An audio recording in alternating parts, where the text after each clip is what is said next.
The Great Gatsby by F. Scott Fitzgerald. Chapter 1.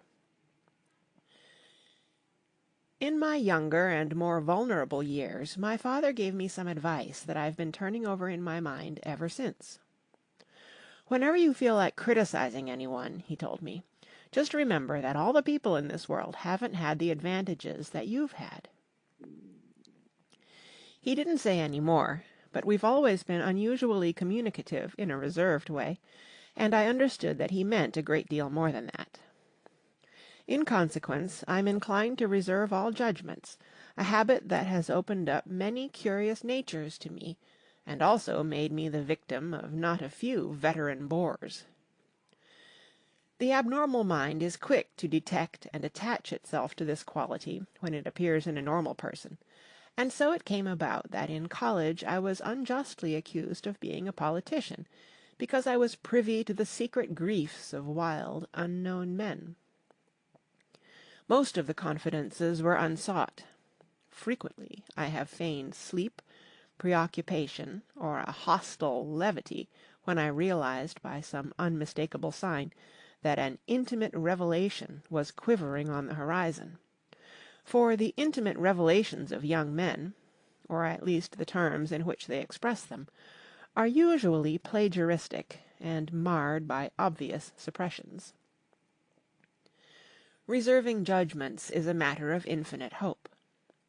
I am still a little afraid of missing something if I forget that, as my father snobbishly suggested, and I snobbishly repeat, a sense of the fundamental decencies is parcelled out unequally at birth.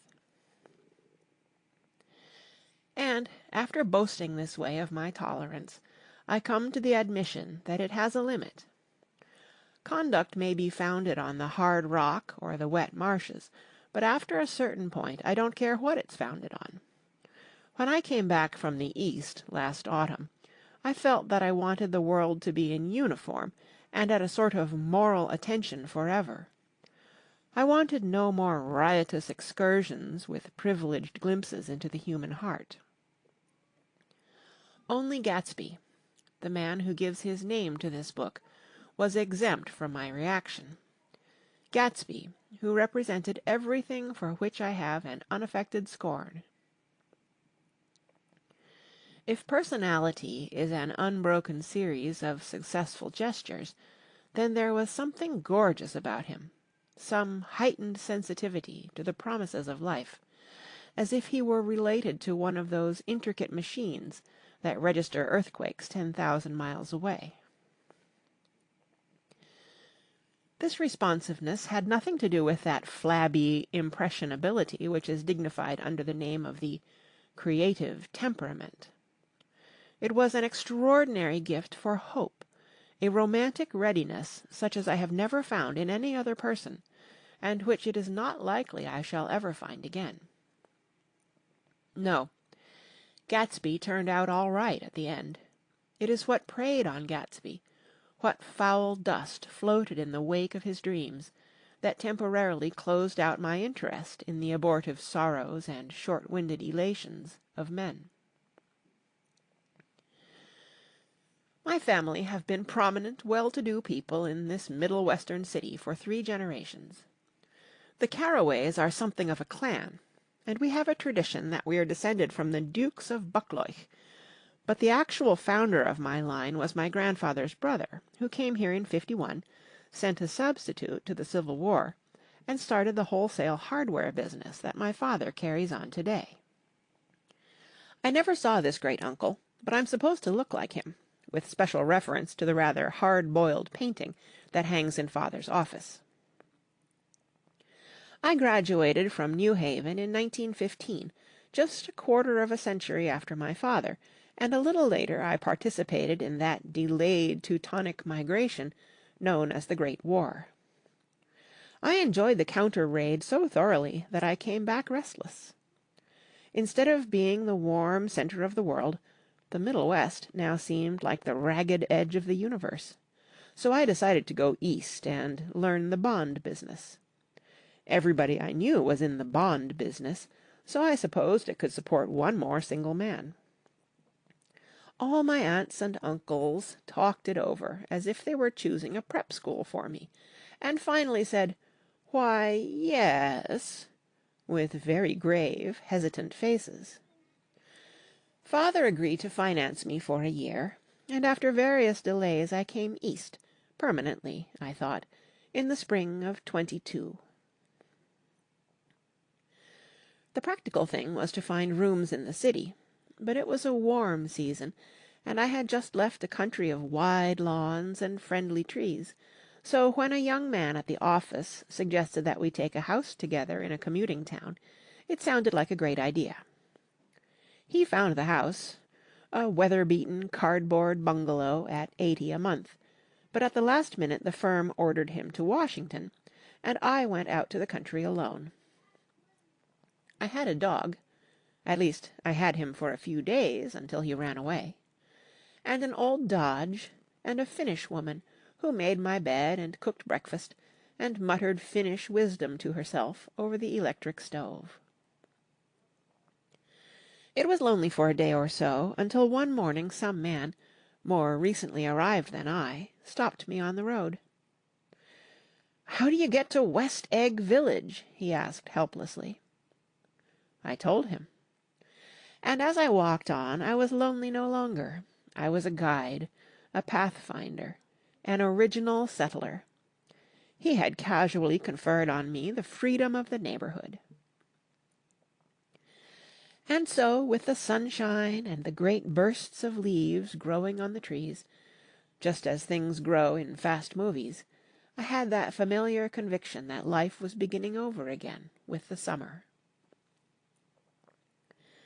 There was so much to read, for one thing, and so much fine health to be pulled down out of the young, breath-giving air. I bought a dozen volumes on banking and credit and investment securities, and they stood on my shelf in red and gold like new money from the mint, promising to unfold the shining secrets that only Midas and Morgan and Maecenas knew. And I had the high intention of reading many other books besides. I was rather literary in college. One year I wrote a series of very solemn and obvious editorials for the Yale News. And now I was going to bring back all such things into my life, and become again that most limited of all specialists, the well-rounded man. This isn't just an epigram. Life is much more successfully looked at from a single window, after all. It was a matter of chance that I should have rented a house in one of the strangest communities in North America. It was on that slender, riotous island which extends itself due east of New York, and where there are, among other natural curiosities, two unusual formations of land. 20 miles from the city a pair of enormous eggs, identical in contour and separated only by a courtesy bay, jut out into the most domesticated body of salt water in the Western Hemisphere, the great wet barnyard of Long Island Sound. They are not perfect ovals. Like the egg in the Columbus story, they are both crushed flat at the contact end, but their physical resemblance must be a source of perpetual confusion to the gulls that fly overhead. To the wingless, a more arresting phenomenon is their dissimilarity in every particular, except shape and size. I lived at West Egg, the less fashionable of the two, though this is a most superficial tag to express the bizarre and not a little sinister contrast between them. My house was at the very tip of the egg, only 50 yards from the Sound, and squeezed between two huge places that rented for $12,000 or $15,000 a season. The one on my right was a colossal affair by any standard. It was a factual imitation of some Hôtel de Ville in Normandy, with a tower on one side, spanking new under a thin beard of raw ivy, and a marble swimming pool, and more than 40 acres of lawn and garden. It was Gatsby's mansion. Or rather, as I didn't know Mr. Gatsby, It was a mansion inhabited by a gentleman of that name. My own house was an eyesore, but it was a small eyesore, and it had been overlooked, so I had a view of the water, a partial view of my neighbour's lawn, and the consoling proximity of millionaires, all for $80 a month. Across the Courtesy Bay, the white palaces of fashionable East Egg glittered along the water, and the history of the summer really begins on the evening I drove over there to have dinner with the Tom Buchanans. Daisy was my second cousin once removed, and I'd known Tom in college. And just after the war, I spent 2 days with them in Chicago. Her husband, among various physical accomplishments, had been one of the most powerful ends that ever played football at New Haven, a national figure in a way, one of those men who reach such an acute limited excellence at 21 that everything afterward savours of anticlimax. His family were enormously wealthy. Even in college his freedom with money was a matter for reproach, but now he'd left Chicago and come east in a fashion that rather took your breath away. For instance, he'd brought down a string of polo ponies from Lake Forest. It was hard to realize that a man in my own generation was wealthy enough to do that. Why they came east, I don't know. They had spent a year in France for no particular reason, and then drifted here and there unrestfully, wherever people played polo and were rich together. This was a permanent move, said Daisy over the telephone, but I didn't believe it. I had no sight into Daisy's heart, but I felt that Tom would drift on forever seeking, a little wistfully, for the dramatic turbulence of some irrecoverable football game. And so it happened that on a warm, windy evening I drove over to East Egg to see 2 old friends whom I scarcely knew at all. Their house was even more elaborate than I expected, a cheerful red and white Georgian colonial mansion overlooking the bay. The lawn started at the beach and ran toward the front door for a quarter of a mile, jumping over sundials and brick walks and burning gardens, finally, when it reached the house, drifting up the side in bright vines, as though from the momentum of its run.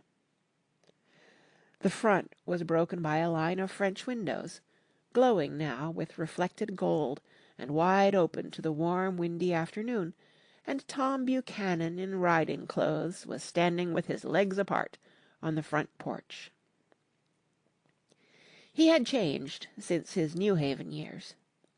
Now he was a sturdy, straw-haired man of 30, with a rather hard mouth and a supercilious manner. 2 shining, arrogant eyes had established dominance over his face, and gave him the appearance of always leaning aggressively forward. Not even the effeminate swank of his riding clothes could hide the enormous power of that body. He seemed to fill those glistening boots until he strained the top lacing, and you could see a great pack of muscle shifting when his shoulder moved under his thin coat. It was a body capable of enormous leverage, a cruel body. His speaking voice, a gruff, husky tenor, added to the impression of fractiousness he conveyed. There was a touch of paternal contempt in it, even toward people he liked, and there were men at New Haven who had hated his guts. "Now, don't think my opinion on these matters is final," he seemed to say, "just because I'm stronger and more of a man than you are." We were in the same senior society, and while we were never intimate, I always had the impression that he approved of me and wanted me to like him with some harsh, defiant wistfulness of his own. We talked for a few minutes on the sunny porch. "I've got a nice place here," he said, his eyes flashing about restlessly. Turning me around by one arm, he moved a broad, flat hand along the front vista, including in its sweep a sunken Italian garden, a half-acre of deep, pungent roses, and a snub-nosed motorboat that bumped the tide offshore. It belonged to Demain, the oil man. He turned me around again, politely and abruptly. "We'll go inside." We walked through a high hallway into a bright rosy-coloured space, fragilely bound into the house by French windows at either end. The windows were ajar and gleaming white against the fresh grass outside, that seemed to grow a little way into the house. A breeze blew through the room, blew curtains in at one end and out the other like pale flags, twisting them up toward the frosted wedding cake of the ceiling, and then rippled over the wine-coloured rug, making a shadow on it as wind does on the sea. The only completely stationary object in the room was an enormous couch on which two young women were buoyed up as though upon an anchored balloon. They were both in white, and their dresses were rippling and fluttering as if they had just been blown back in after a short flight around the house. I must have stood for a few moments listening to the whip and snap of the curtains, and the groan of a picture on the wall. Then there was a boom as Tom Buchanan shut the rear windows, and the caught wind died out about the room, and the curtains and the rugs and the two young women ballooned slowly to the floor. The younger of the two was a stranger to me. She was extended full length at her end of the divan, completely motionless, and with her chin raised a little, as if she were balancing something on it which was quite likely to fall. If she saw me out of the corner of her eye, she gave no hint of it. Indeed, I was almost surprised into murmuring an apology for having disturbed her by coming in. The other girl, Daisy, made an attempt to rise. She leaned slightly forward with a conscientious expression. Then she laughed, an absurd, charming little laugh, and I laughed too, and came forward into the room. "I'm paralyzed with happiness." She laughed again, as if she said something very witty, and held my hand for a moment, looking up into my face, promising that there was no one in the world she so much wanted to see. That was a way she had. She hinted in a murmur that the surname of the balancing girl was Baker.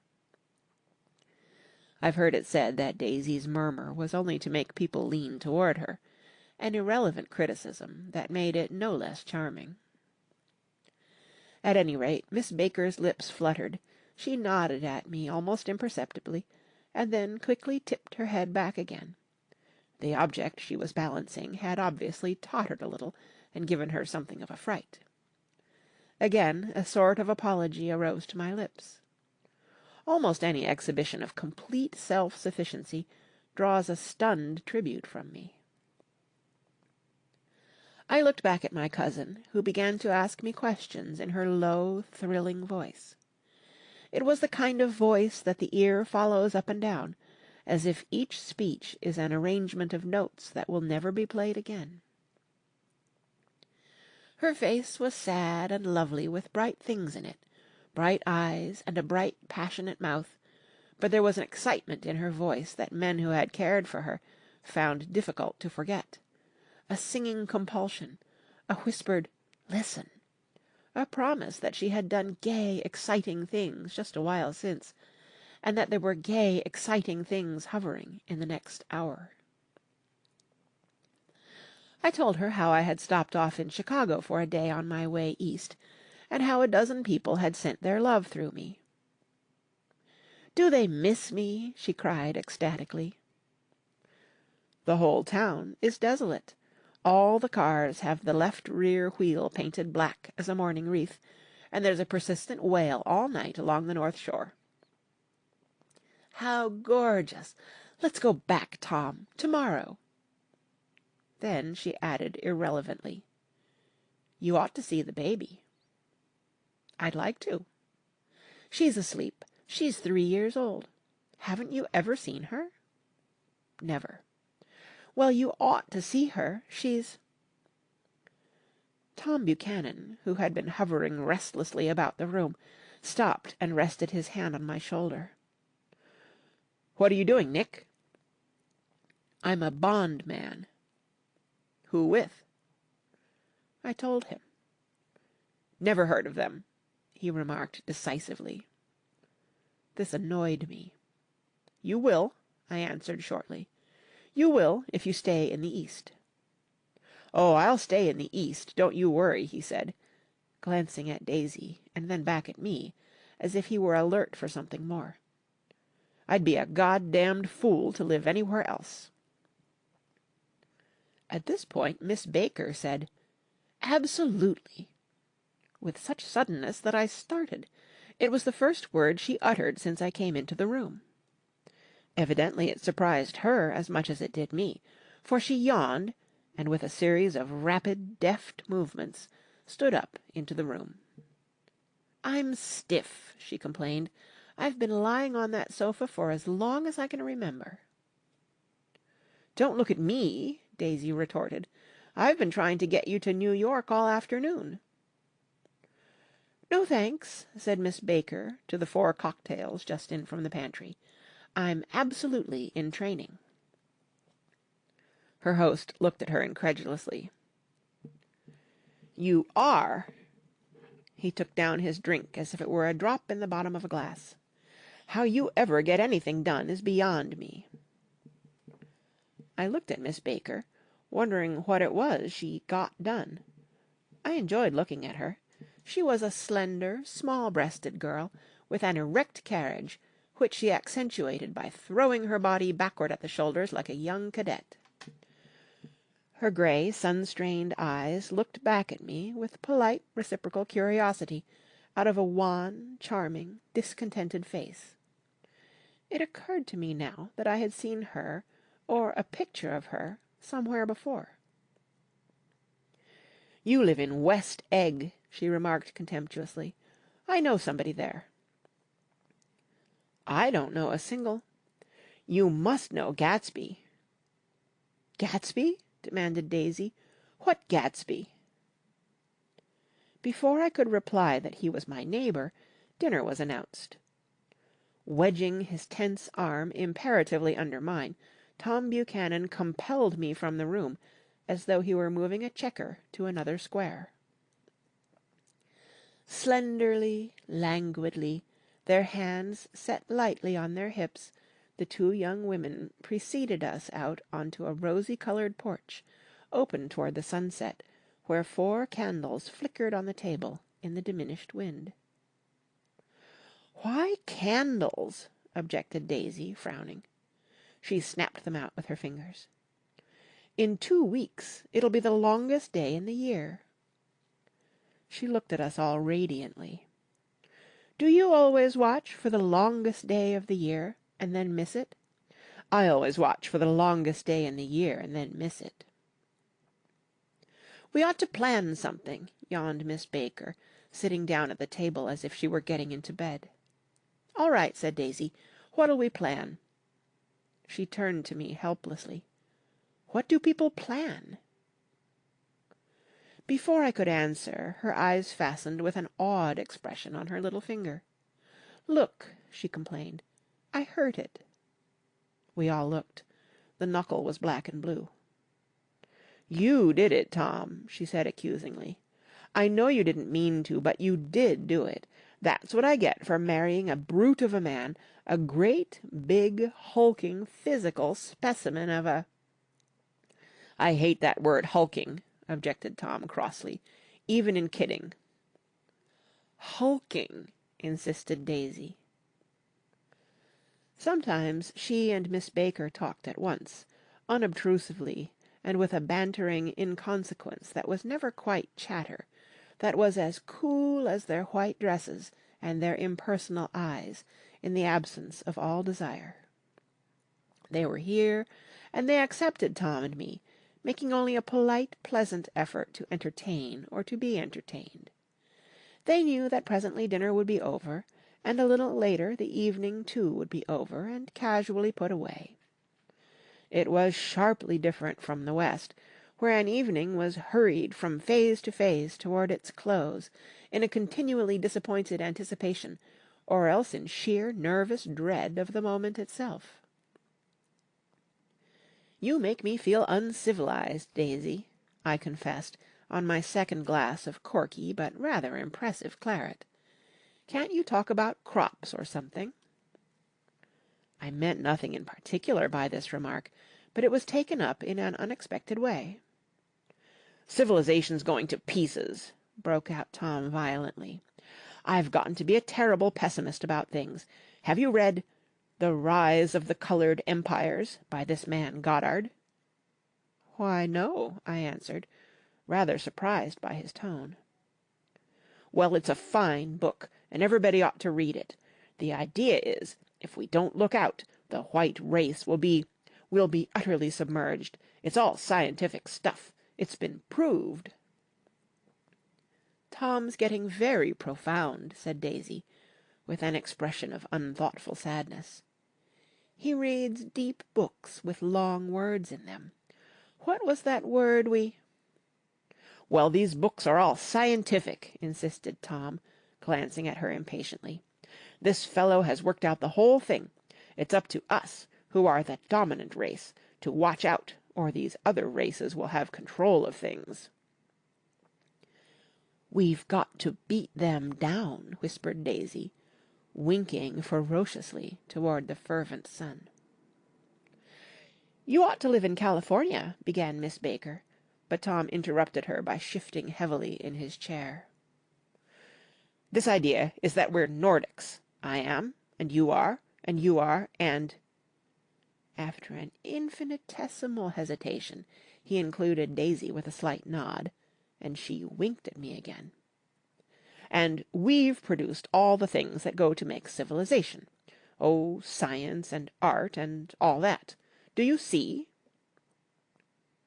There was something pathetic in his concentration, as if his complacency, more acute than of old, was not enough to him any more. When, almost immediately, the telephone rang inside, and the butler left the porch, Daisy seized upon the momentary interruption and leaned toward me. "I'll tell you a family secret," she whispered enthusiastically. "It's about the butler's nose.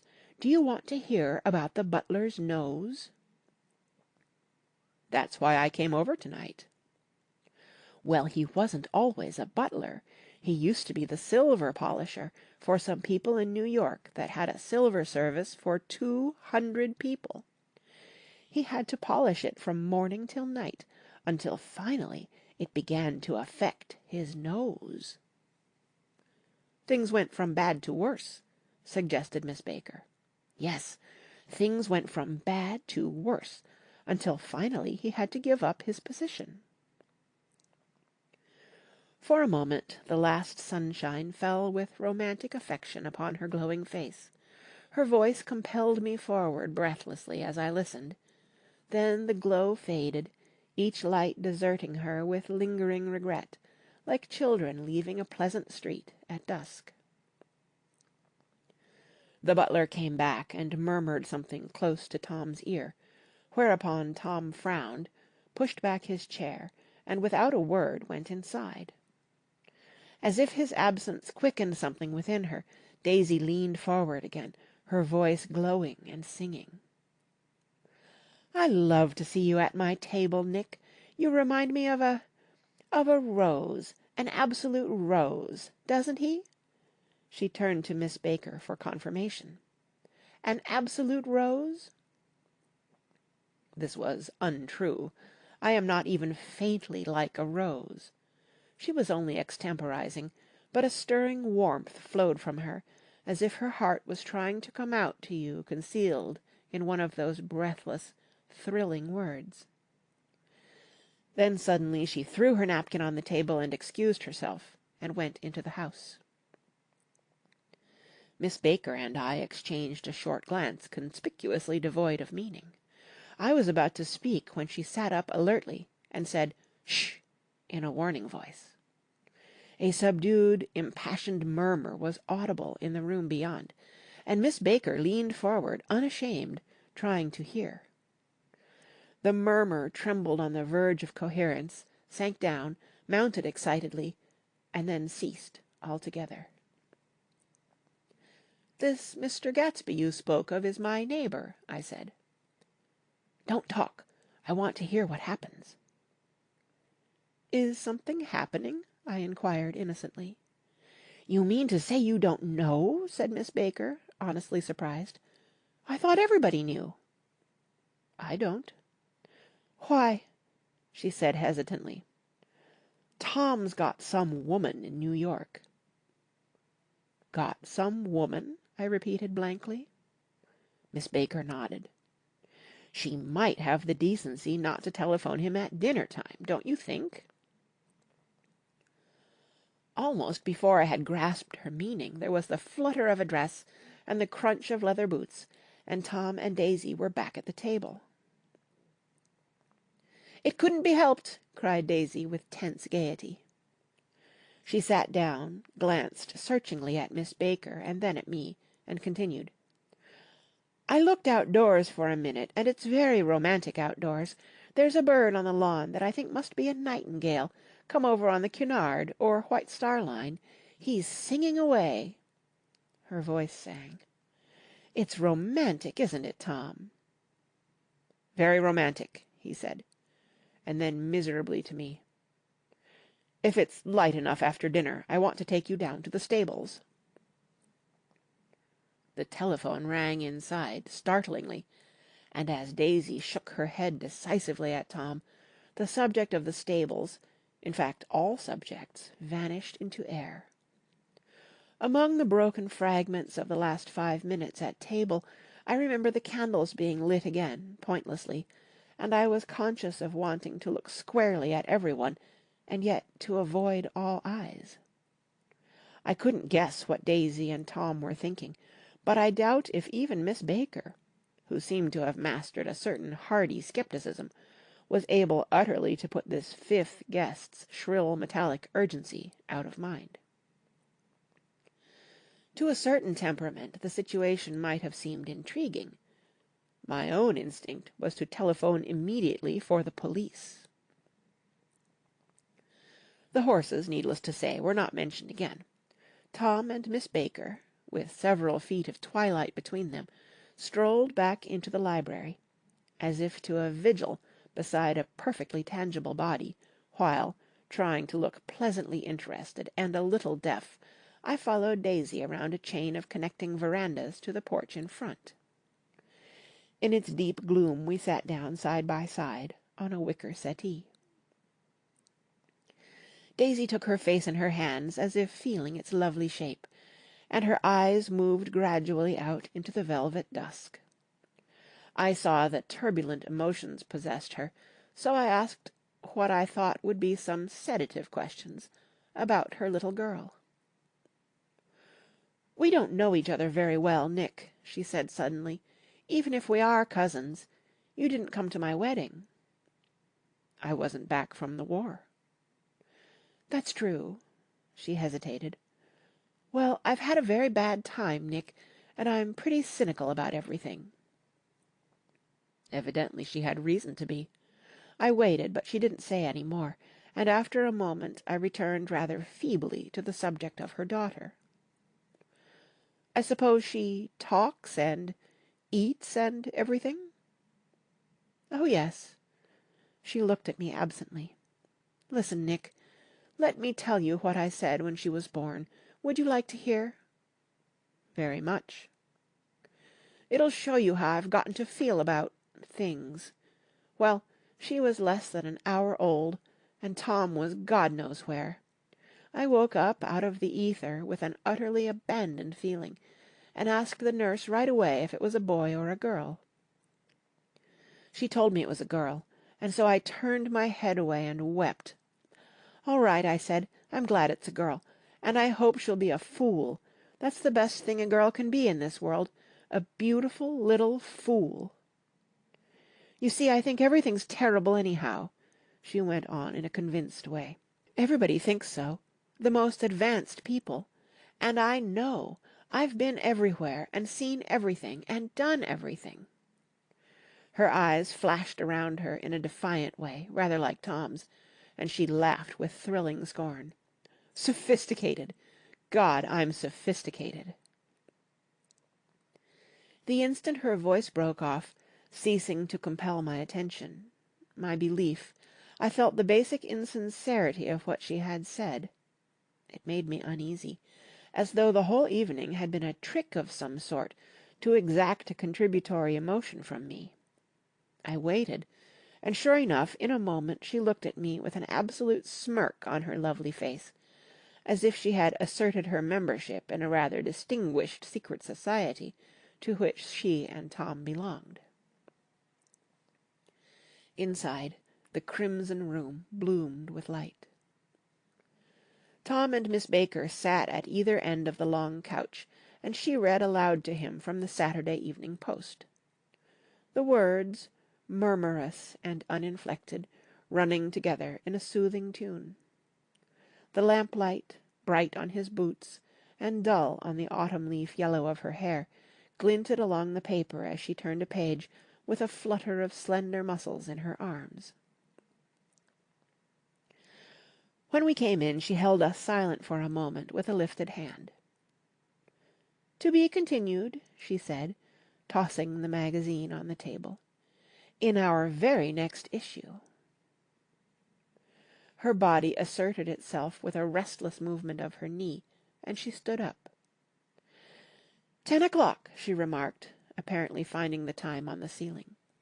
"Time for this good girl to go to bed." "Jordan's going to play in the tournament tomorrow," explained Daisy, "over at Westchester." "Oh, you're Jordan Baker!" I knew now why her face was familiar.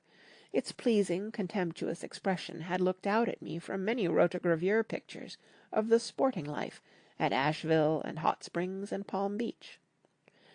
I had heard some story of her, too, a critical, unpleasant story, but what it was I had forgotten long ago. "Good night," she said softly. "Wake me at 8, won't you?" "If you'll get up." "I will. Good night, Mr. Carroway. See you anon." "Of course you will," confirmed Daisy. "In fact, I think I'll arrange a marriage. Come over often, Nick, and I'll sort of, fling you together. You know, lock you up accidentally in linen closets, and push you out to sea in a boat, and all that sort of thing." "Good night," called Miss Baker from the stairs. "I haven't heard a word." "She's a nice girl," said Tom, after a moment. "They oughtn't to let her run around the country this way." "Who oughtn't to?" inquired Daisy coldly. "Her family." "Her family is one aunt about 1,000 years old. Besides, Nick's going to look after her, aren't you, Nick? She's going to spend lots of weekends out here this summer. I think the home influence will be very good for her." Daisy and Tom looked at each other for a moment in silence. "Is she from New York?" I asked quickly. "From Louisville. Our white girlhood was passed together there. Our beautiful white—" "Did you give Nick a little heart-to-heart talk on the veranda?" demanded Tom suddenly. "Did I?" She looked at me. "I can't seem to remember, but I think we talked about the Nordic race. Yes, I'm sure we did. It sort of crept up on us, and first thing you know—" "Don't believe everything you hear, Nick," he advised me. I said lightly that I had heard nothing at all, and a few minutes later I got up to go home. They came to the door with me and stood side by side in a cheerful square of light. As I started my motor, Daisy peremptorily called, "Wait!" "I forgot to ask you something, and it's important. We heard you were engaged to a girl out west." "That's right," corroborated Tom kindly. "We heard that you were engaged." "It's libel. I'm too poor." "But we heard it," insisted Daisy, surprising me by opening up again in a flower-like way. "We heard it from 3 people, so it must be true." Of course I knew what they were referring to, but I wasn't even vaguely engaged. The fact that gossip had published the banns was one of the reasons I had come East. You can't stop going with an old friend on account of rumours, and on the other hand I had no intention of being rumoured into marriage. Their interest rather touched me, and made them less remotely rich. Nevertheless, I was confused and a little disgusted as I drove away. It seemed to me that the thing for Daisy to do was to rush out of the house, child in arms, but apparently there were no such intentions in her head. As for Tom, the fact that he had some woman in New York was really less surprising than that he had been depressed by a book. Something was making him nibble at the edge of stale ideas, as if his sturdy physical egotism no longer nourished his peremptory heart. Already it was deep summer on roadhouse roofs and in front of wayside garages, where new red gas pumps sat out in pools of light, and when I reached my estate at West Egg, I ran the car under its shed, and sat for a while on an abandoned grass-roller in the yard. The wind had blown off, leaving a loud, bright night, with wings beating in the trees, and a persistent organ sound as the full bellows of the earth blew the frogs full of life. The silhouette of a moving cat wavered across the moonlight, and, turning my head to watch it, I saw that I was not alone. 50 feet away a figure had emerged from the shadow of my neighbour's mansion, and was standing with his hands in his pockets, regarding the silver pepper of the stars. Something in his leisurely movements and the secure position of his feet upon the lawn suggested that it was Mr. Gatsby himself, come out to determine what share was his of our local heavens. I decided to call to him. Miss Baker had mentioned him at dinner, and that would do for an introduction. But I didn't call to him, for he gave a sudden intimation that he was content to be alone. He stretched out his arms toward the dark water in a curious way, and, far as I was from him, I could have sworn he was trembling. Involuntarily I glanced seaward, and distinguished nothing except a single green light, minute and far away, that might have been at the end of a dock. When I looked once more for Gatsby, he had vanished, and I was alone again in the unquiet darkness. End of chapter 1.